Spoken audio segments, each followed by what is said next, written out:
Hello, आप सबका माजी एस पे फिर से स्वागत है। द एज ऑफ चौसर हमने फर्स्ट पार्ट में 15 क्वेश्चन कर लिया था बीपीएससी 4.0 झारखंड टेट के लिए। ये जो प्रीवियस क्वेश्चन पेपर है बिहार झारखंड पीजीटी वगैरह जितना भी पूछा गया है दिल्ली डीएसएस वगैरह में सारे क्वेश्चन का निचोड़ है। तो हम आज जो है 15 से ऊपर क्वेश्चन करेंगे, 16 से शुरू करेंगे।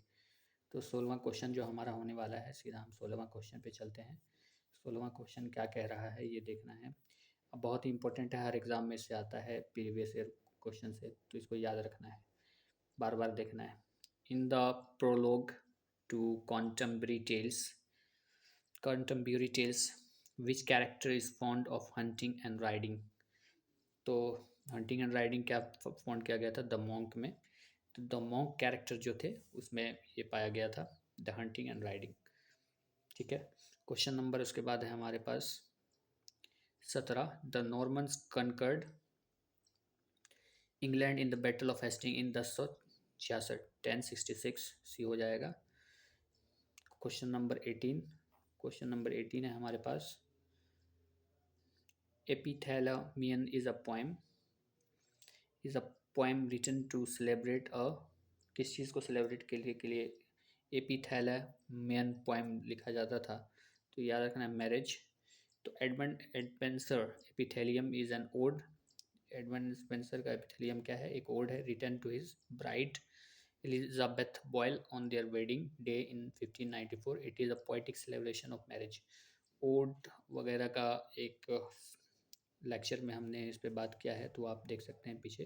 तो क्वेश्चन नंबर 18 हो गया। क्वेश्चन नंबर 19 पे चलते हैं। क्वेश्चन नंबर 19 क्या कह रहा है, 19। क्वेश्चन नंबर 19 हमारे पास है। In Canterbury tales dash appears to be always busy and makes a show of his knowledge। तो कौन, Miller, clerk, man of law, priest, इसमें से कौन थे। तो इसमें से सी यानी मैन ऑफ लॉ थे, याद रखिएगा। इसका जो एक्सप्लेनेशन है, the Canterbury tales by Geoffrey Chaucer ने कंटेम्पररी टेल्स लिखा है, is a collection of 24 stories. Collection है 24 स्टोरीज का, पब्लिश्ड इन 1400 में इनको पब्लिश किया गया। Man of law is a very busy man. Man of law इसमें बहुत बिजी मैन होते हैं, but he takes care to appear even busier than he actually was. उस पर जो है वो ज़्यादा बिजी दिखाई देते हैं, एक्चुअली से ज़्यादा दिखाई देते हैं। क्वेश्चन नंबर हमारे पास है 20। 20 क्या कहते हैं, the author of Le Morte d'Arthur is. Le Morte d'Arthur के ऑथर कौन है। तो इसका आंसर होगा Le Morte d'Arthur originally spelt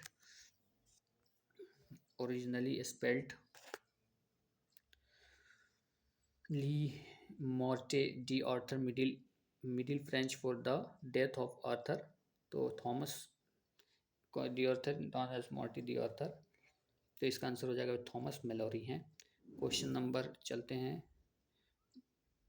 question number 21। Question number 21 क्या कह रहा है, the man who brought printing to England is important question, PGT Delhi 2015 का पूछा हुआ। तो ये विलियम कैक्सटन है। कैक्सटन जो है, विलियम कैक्सटन का पीरियड देख लीजिए 1422 से लेकर के 1491 तक। Was an English merchant. Caxton कौन थे, इंग्लिश मर्चेंट थे, डिप्लोमेट एंड राइटर थे, diplomat and writer. He is thought to be the first person to introduce a printing press at Westminster, England in 1406। कब इंट्रोड्यूस करे था ये भी याद रखिएगा। सम अदर फैक्ट्स कैक्सटन के बारे में, कैक्सटन ट्रांसलेटेड 24 बुक्स यानी 24 बुक को कैक्सटन ट्रांसलेट किया था। He set up a press in Bruges about 1474 and resell the first book to printed in English. रिसवेल जो पहली बुक थी इंग्लिश में प्रिंट की गई। क्वेश्चन नंबर 22 पे चलते हैं। क्वेश्चन नंबर 22 क्या कह रहा है, पीजीटी दिल्ली 2015 का पूछा हुआ है। एज पर Trevelyan in dash England we see for the first time the modern mingling with the medieval. तो किसके लिए कहा गया ये, चौसर के लिए। The age of Chaucer is the first significant period in the literary history of England. Literary history में, England के लिटरेरी हिस्ट्री में एज ऑफ चौसर को सिग्निफिकेंट पीरियड कहा जाता है। It marks the beginning of a new era. ये new era की शुरुआत लाती है, न्यू लैंग्वेज एंड लिटरेचर, नया लैंग्वेज देती है और लिटरेचर देते हैं। It initiate noticeable departure from medievalism and the birth of an era of rational inquiry and critical understanding. Critical understanding की थिंकिंग और बर्थ ऑफ एन एरा इनके बारे में कहा जाता है चौसर के बारे में। आप यहाँ पे बहुत पूरा एक्सप्लेनेशन पढ़ सकते हैं चौसर के बारे में। तो ये चौसर से रिलेटेड है। Chaucer birth of an era of rational inquiry and critical understanding. Chaucer was born in a turbulent period of social, religious and political changes. जब चौसर का जन्म उस वक्त हुआ था जब ऐसा ट्रिबुलेंट पीरियड था, जब सोशल, रिलीजियस और पॉलिटिकल चेंजेस का ट्रूबुलेंट पीरियड था। The change from medieval to modern is slow. George Macaulay Trevelyan remarks in Chaucer's England. George Macaulay जो उनकी बुक ट्रेवलियन रिमार्क्स थी उसी में कहा गया है। तो ये बचे हुए क्वेश्चन थे द एज ऑफ चॉसर से। Thank you.